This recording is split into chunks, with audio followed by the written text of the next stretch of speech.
Yeah, you will come to know कि in today's class we are going to talk about some important novels and its writers. कुछ important novel हैं और उनके जो writers हैं उनकी एक लिस्ट जो है मैं आपके सामने बना दूंगा, उसको आपको नोट करते चलना, उसमें और कुछ नहीं करना। तो sharing with you white board and here you find what, here you find एक पूरा आपको लिस्ट नजर आएगी किसकी, नावल्स की और नावलिस्ट की। तो उसमें अगर आप देखेंगे कि अगर मैं टेबल को इस तरह से बनाऊं,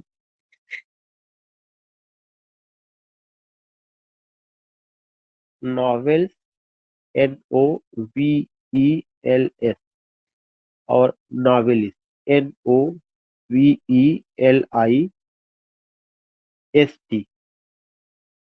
नॉवेल्स और नॉवलिस्ट का अगर मैंने एक आप देखिए एक जैसे हमने बनाने की कोशिश की है कि कौन कौन से नॉवेल्स है या नॉवलिस्ट है, अभी तो एक टेबल है, चूंकि अभी इसका स्क्रीन छोटा है, इतना इसमें जगह नहीं है, बट आई ट्राइड कि हाँ इस तरह से आप उसको समझ सकिए या कैसे हम उसे बात कर सकते हैं या चीजों को कर सकते हैं।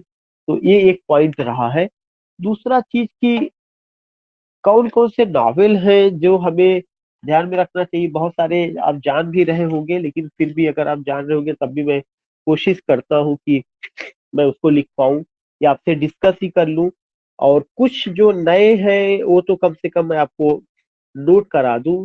और ये मेरी नज़र में हर आदमी को कम से कम इसके बारे में जानकारी होनी चाहिए कि हाँ ये नावल है और ये नावल इम्पोर्टेंट है और किस पर्सपेक्टिव से इम्पोर्टेंट है, कैसे इम्पोर्टेंट है, उन सारी चीजों को भी जो है हमें ध्यान में रखना है। तो एक तो कुछ नावल ऐसा नहीं कि बहुत ही इसको एक सीरियल वे में चल रहा है, नो नॉट एट ऑल। लेकिन अगर आप देखेंगे कभी कभार उससे रिलेटेड चीजें पूछी भी जाती है कि हाँ किसका रहा है। एक सबसे इम्पोर्टेंट चीज जो आपको ध्यान में रखना है कि एक नॉवेल है जिसका नाम है वुदरिंग हाइट्स। ये चीज पूछा जा चुका है यूजीसी नेट में भी, इसके आथर का भी नाम पूछा जाता है। तो पहला है WUTHERING,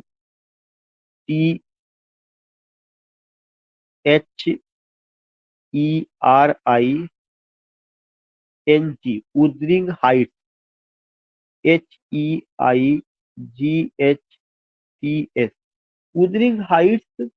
ये जो वुदरिंग हाइट्स है किसका है, इमाइली ब्रॉन्ट का है। Emily Bronte, EMILY, Emily Bronte, BRONTE। It's the novel of whom? It's the novel of Emily Bronte, Wuthering Heights. Wuthering Heights is the name of the novel, WUTHERING, Wuthering Heights. And we know it very well कि Wuthering Heights या Emily जो brunt है, Brontë sisters जो थी, वो एक famous writer रही है। दूसरा एक नॉवेल है जिसका नाम है Moby Dick, MOBY, Moby Dick, DICK, DICK, Moby Dick. Herman Melville, HERMAN, मेलवाइल,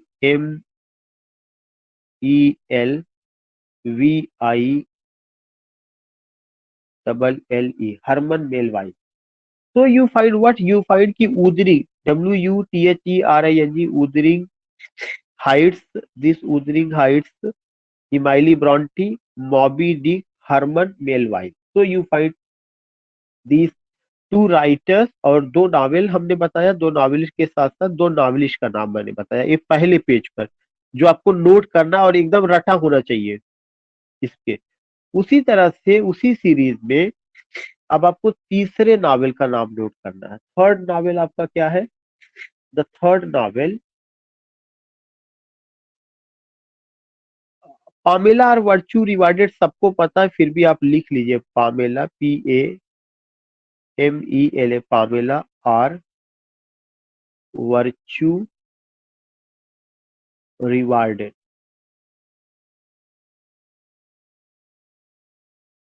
Pamela और वर्च्यू रिवार्डेड किसका? सैमुअल रिचर्डसन का। SAMUEL,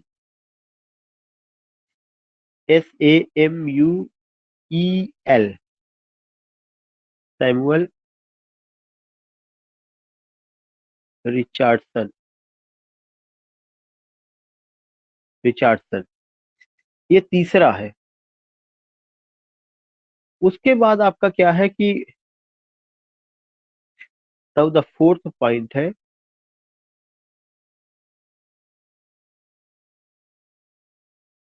this fourth point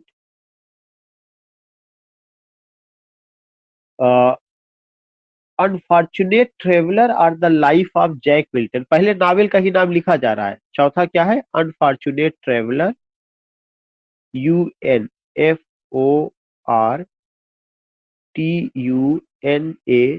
unfortunate traveller, LLER, the life of Jack Wilton, JACK, Jack, WILTON, or the life of Jack Wilton. So you find this particular writer की unfortunate traveler, TRAVELLER or the life of Jack Wilton। ये थोड़ा सा are इसी में लग रहा है जैसे सट गया है, मैं इसको अलग से कर दूं। और the life of Jack Wilton, you find कि अनफॉर्चुनेट ट्रेवलर और the life of Jack Wilton picaresque novel रहा है और इसके आथर का नाम क्या रहा है? Thomas Nash. Thomas Nash. So you find these things. Now the third point, Thomas Nash. Thomas Nash के बाद जो है एक और जो चीज याद करनी है कि गॉथिक नॉवेल का एक एग्जांपल था, that was the castle of Otranto. That is the fifth novel, CASTLE, castle of Otranto, OTRANTO, Otranto. ये जो कैसल ऑफ ऑट्रैंटो है, इसके आथर का क्या नाम है? Horace Walpole, HORAC, Horace Walpole, Horace Walpole, castle of Otranto. Now the next point जो हमें ध्यान में रखना है, that is the sixth point. इस सिक्स्थ पॉइंट में जेन ऑस्टिन के बारे में बात हो रही है, लेकिन उनके सारे नावल एक जगह कर दिए जा रहे हैं। एक तो उनका नावल था इमा, दूसरा उनका है sense and sensibility, sensibility. Author का क्या नाम है? Jane Austen, JANE, Jane Austen. तो यू फाइंड दैट कि इमा एक उनका नावल है और एक उनका नावल आपका क्या है? Sense and sensibility. इमा अलग है, सेंस एंड सेंसिबिलिटी यह एक है। आथर कौन है आपका? Jane Austen. Now the if you go with the next point, you find what? You find कि उन्हीं का ही, जेन ऑस्टिन का ही एक और नॉवेल है। मतलब और नॉवेल का मतलब पूरा भी हम लोगों ने किया ही नहीं है। Pride and prejudice, pride and pride and prejudice, DICE, नॉर्थेंजर अबे, NGERABBEY।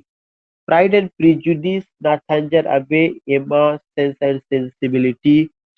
एक मैं इधर लिख दे रहा हूँ, उन्हीं का नाम था परसुएशन।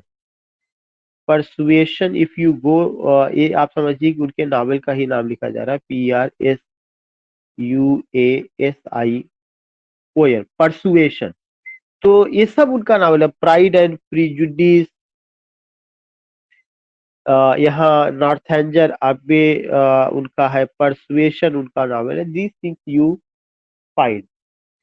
तो इस in this way you come to know कि रियली में जेन ऑस्टिन का जो नावल है डोमेस्टिक नावल का एग्जाम्पल है, और उस डोमेस्टिक नावल में क्या क्या चीजें इंपॉर्टेंट है या किन किन चीजों को लेकर के हमें बात करना चाहिए उसमें। नाउ द नेक्स्ट पॉइंट जो हमें और ध्यान में रखना है, वो ये चीजें ध्यान में रखना है कि जो हिस्टोरिकल नॉवलिस्ट वाल्टर स्कॉट रहे हैं, वाल्टर स्कॉट के कौन कौन से नावल रहे हैं, तो यू फाइंड कि द आई थिंक कि सेवन, जो सेवेंथ राइटर है, थोड़ा सा मैं चेंज कर दे रहा हूँ टेबल की जगह क्योंकि वो जगह ज्यादा ले रहा था। वॉल्टर स्कॉट, वॉल्टर स्कॉट्स का क्या क्या नावल रहा, वॉल्टर स्कॉट्स का हमें पता होना चाहिए कि एक तो उनका केनिल वेवरली, एक उनका नावल वेवरली, दूसरा केनिल वर्थ,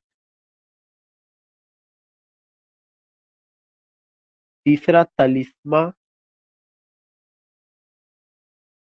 तलिस्मा, चौथा इवान हो,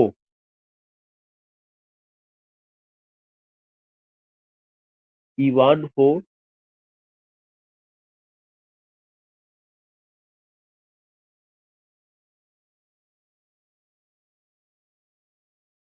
next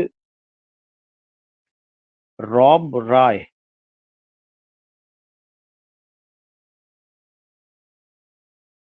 Rob Roy,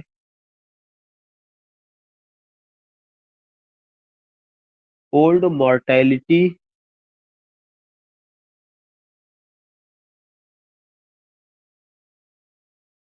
old mortality,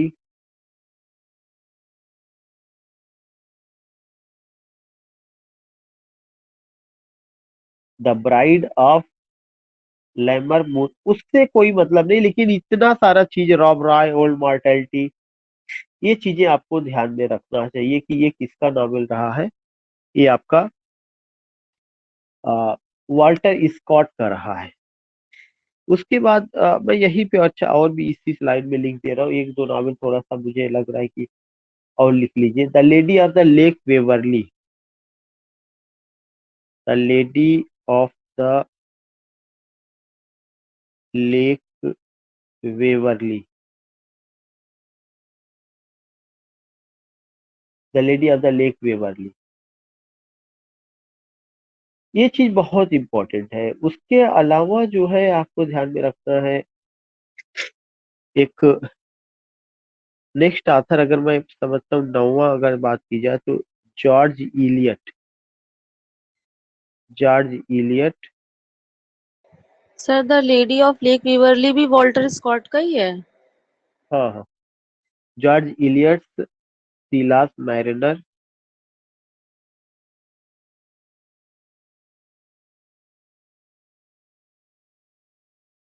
Silas Marner and to the light house,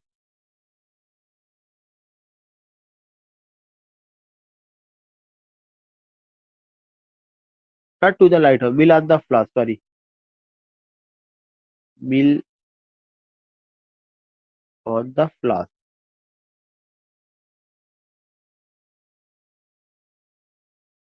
ये जो है किसका नावल रहा, Silas Marner and mill on the floss, George Eliot का। Next Thomas Hardy,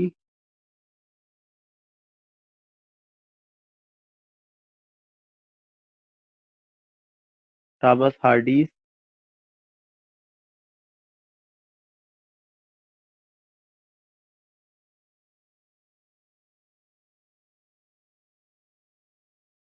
Jude the obscure, सबसे पहले तो हार्डी का far from the madding crowd, far from the madding crowd, Tess of the D उर्बा, मैं थोड़ा सा शॉर्ट फॉर्म में लिख रहा हूँ, टेस्ट ऑफ द डी उर्बा वाइल्ड करके रहा है। Far from the madding crowd एक नावल ले रहा है, दूसरा रहा टेस्ट ऑफ द डी उर्बा वाइल्ड, उसके बाद रहा Jude the obscure, Jude the obscure, under the greenwood tree,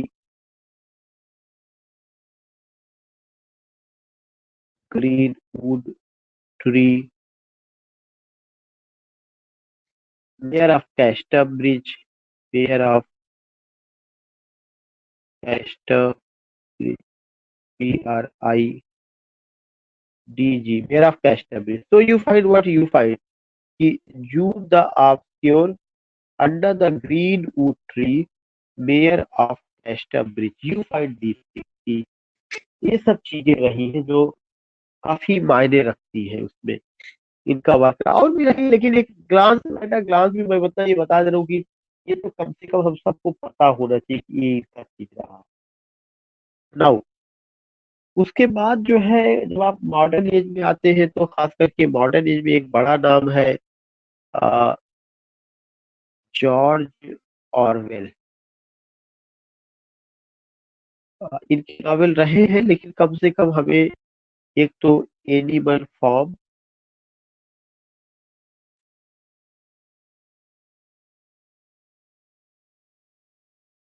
और दूसरा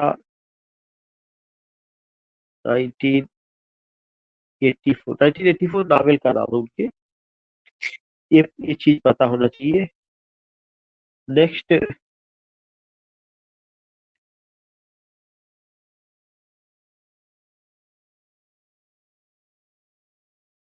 नेक्स्ट आपके ईएम फास्टर। एक स्लाइड पीछे कर दीजिए, आपकी वॉइस बहुत ज़्यादा कट रही थी तो ठीक से नहीं नोट डाउन कर पाई हूँ। ईएम फास्टर, अभी एक minute madam. A passage to India इनका क्रिटिकल वर्क है। अ पैसेज टू इंडिया, दूसरा है इनका a passage to India Maurice. ये दो तो सबको पता होना चाहिए। हाँ, एक स्लाइड मैंने पीछे कर दिया। जॉर्ज आरवेल के बारे में बात हो रही थी, एनिमल फार्म और 1984। क्या आवाज मेरी क्लियर नहीं जा रही क्या? सर अभी बीच में क्लियर नहीं जा रही थी, अभी ठीक हुआ है। स्लाइड भी फँस रही थी सर आपकी, इसीलिए नोट डाउन नहीं हो पाया। वो तो you find George Orwell Animal Farm 1984, ये चीज था। उसके बाद you find EM Forster's a passage to India Maurice and एक बड़ा नाम अगर मैं कहूँ नेक्स्ट 14th अगर होगा, H.G. Wells, WELL apostrophe S, time machine, MACHINE। 15th में D H लॉरेंस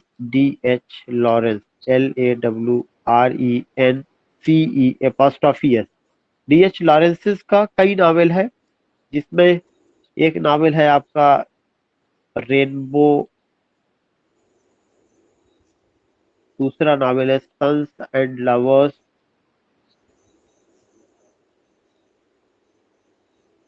तीसरा नावल है वीमेन इन लव, चौथा नावल है कंगारू,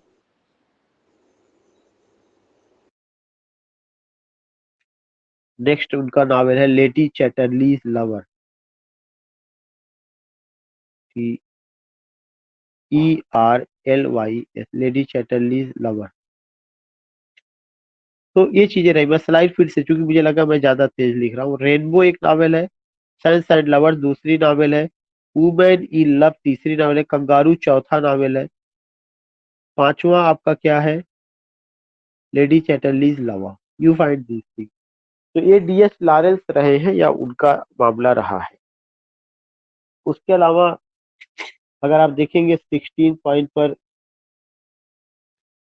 जेम्स जॉयस, का दो नावल सबको पता होना चाहिए। पहला है the portrait of the artist as a young man, the portrait of the artist as a young man, दूसरी नावल है यूलिसिस, 1922 में आई है। तो ये दो नावल हमको पता होना चाहिए कि ये दोनों नावल किसका है।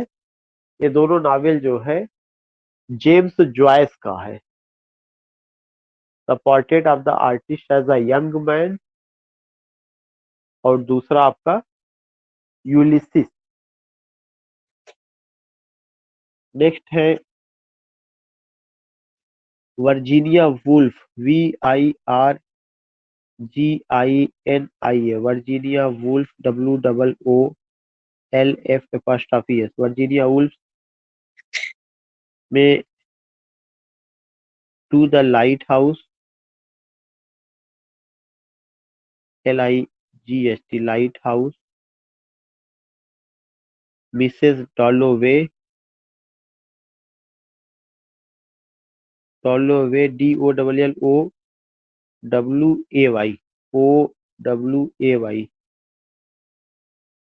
Mrs Dalloway, to the lighthouse Mrs Dalloway and three गुनियास,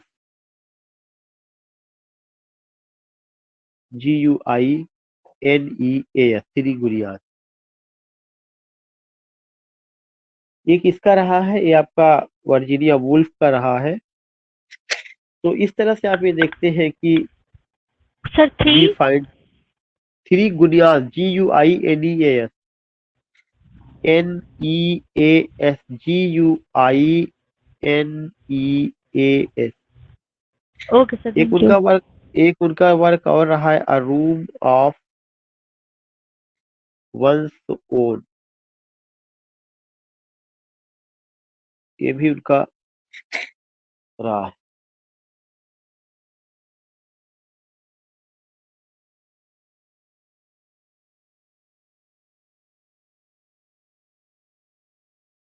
now इसके अलावा कुछ और भी वर्क है जो हर आदमी को पता होना चाहिए। एक तो एक राइटर है, इफ यू गो 19 पॉइंट,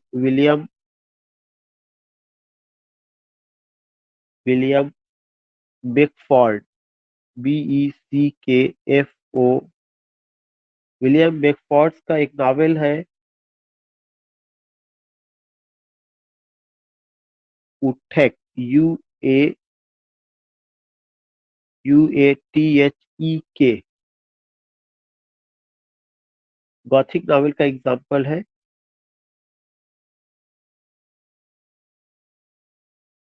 एक और राइटर है Mrs Ann Radcliffe, Ann Rad, Radcliffe, CLIFFES, Mrs Ann Radcliffe, the mysteries of Udolpho, the mysteries of Udolpho.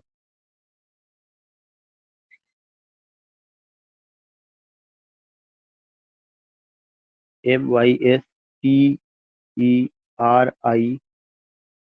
The mysteries of Udolpho,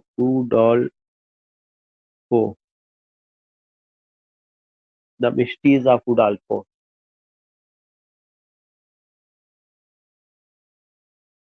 इसके अलावा है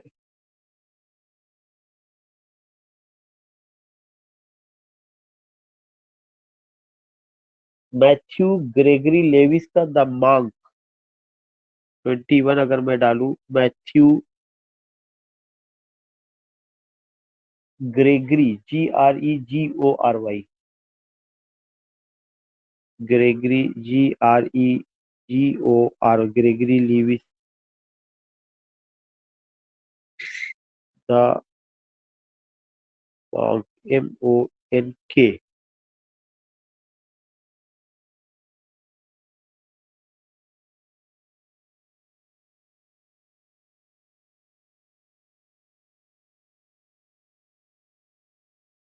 तो यू फाइंड दीज राइटर्स जहाँ पे ये चीजें रही है। एक मुझे लगता है कि मैथ्यू ग्रेगरी लेविस के अलावा एक और है, हेनरी मैकनीज, हेनरी मैकनीज 22 में Henry, Henry मैकनीज, Mackenize,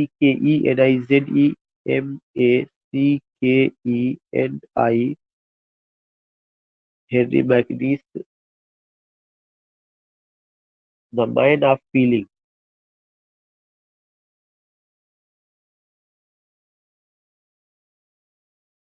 the mind of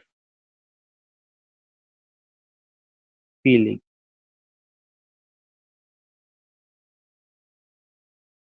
तो ऐसे बहुत सारे मिलेंगे, लेकिन मेरी अपनी नजर में ये एक लिस्ट थी जो मुझे समझ में आता है कि हर आदमी को पता होना चाहिए।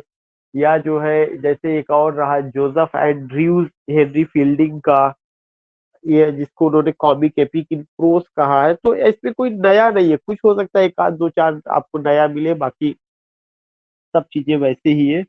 तो इससे ज्यादा जो है आज की क्लास में कुछ मुझे बताना नहीं है, ना कुछ कहना है। We will meet not tomorrow but day after tomorrow. ठीक है, अब आप लोग भी आराम करिए।